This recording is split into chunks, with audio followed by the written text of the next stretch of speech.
expected is what will hit us. And So that's the thing we can save ourselves from.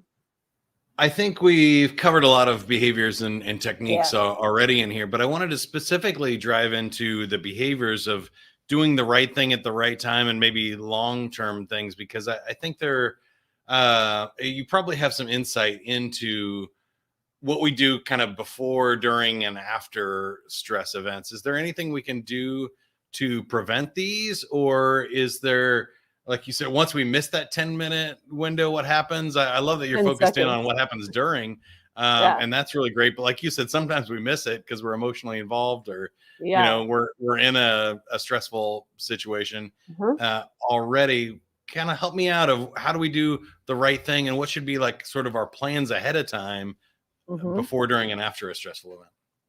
Well, really the key is to retrain yourself in your entire day from the time you wake up in the morning, so that you're now not releasing those hormones. When I work with my clients about 6 to 8 weeks in, they have their breakthrough day. Usually this one guy did it in 4 days. Like, there's no, I don't know when you're going to do it. But when you really decide, like, I just want to get out of this mess of stress, I don't want to live that way anymore. That's like your target. Sometimes people will say to me, Elle, I just need to feel happier. Or I'm really afraid I'm going to have a heart attack. Like, I need my heart to be healthy. Like, what is the thing you're aiming for? And then basically it's just playing. I use that word very intentionally. Don't try hard, because trying hard, we're high achievers as salespeople. Trying hard releases the stress hormones. But if you're just kind of playing and saying, oh yeah, I notice now that when my spouse says this, that's a trigger for me. Or when I'm running late to this particular thing, that's a trigger for me. Like, you're noticing. So the first step is really awareness. But what you really need to do is break the cycle. You need to go, for you as a male, a whole 9-hour period where you haven't triggered. That night when you sleep, you're going to get a real deep delta wave sleep, REM sleep, like you never have. Because we've been triggering since we were inside our moms. So to break the cycle, for me, it's a 24-hour period where I haven't triggered at all. And it happened for me 8 weeks in to using my method on myself. I got clean. It's basically getting clean of drugs we release inside ourselves. And then you can start to live day after day after day.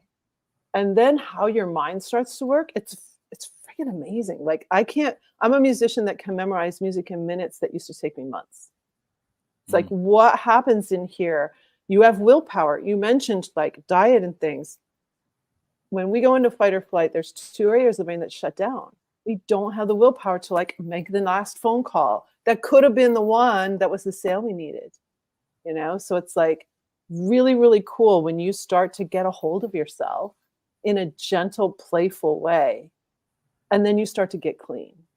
And then things really start to up level as far as your behaviors, your communication skills, your ability to just, walk on stage, remember people's names. How many people go into social situations and 5 seconds later, was it Joe? Was it Jack? Was it John? Like, it starts with a J, but you can't remember the name. We're not stupid, but the hippocampus shuts down and we can't remember.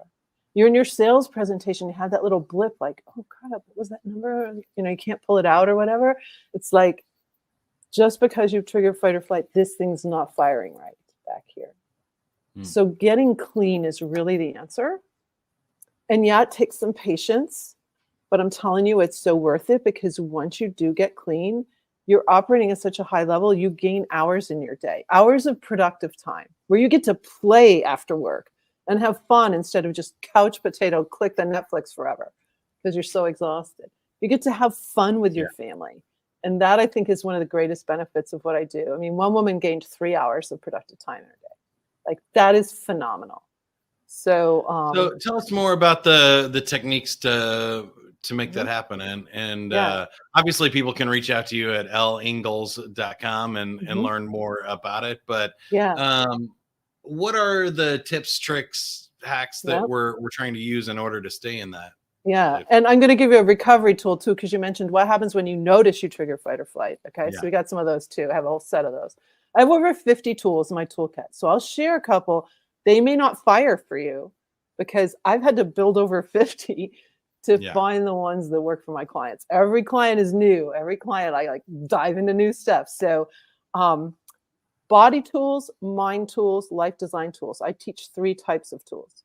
The abs are a body tool. The smile is actually a mind tool, because when your corners of your mouth go up, you release neuropeptides that allow the neurotransmitters that are the good ones to keep this whole thing firing for you. So if you want to keep your brain on, just a little smile can get you through that wall, can help you in that moment. So that's a very quick little tool. Life design tools are interesting. I'm going to throw this one out because I think it might be helpful. I have a tool I call the spirit of contribution. We're in a very competitive society, and in sales, we're in a very competitive field.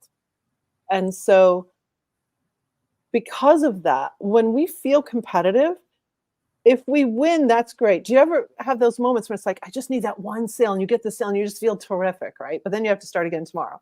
So it's like, we could win, which is fantastic, or we could not get the sale, and that's crappy.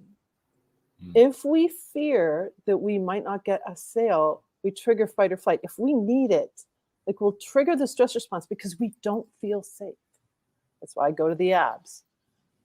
So instead of competing, because you're competing, if you're in a big sales team, you're competing with your other salespeople, you're competing with your outside competitors. Like, the competition is ridiculous when you analyze it. So instead of trying to beat everybody, if you can think of contributing, contribution is an open hand. Every single salesperson is unique. Their unique gifts and talents, how they present, how they show up, how they connect. So what if you could just be yourself with no fear that you've got to beat everything and meet all these quotas, but you're just going to go out there and contribute because you've got a product or a service that somebody else needs. You know, all this connection stuff. So I view that as like an open hand, and I will actually like put my hand out to myself and say, how can I contribute here? When I walk on stage, it's always, how can I contribute here? When I came onto this podcast, before I came on, it's like, well, how can I contribute here?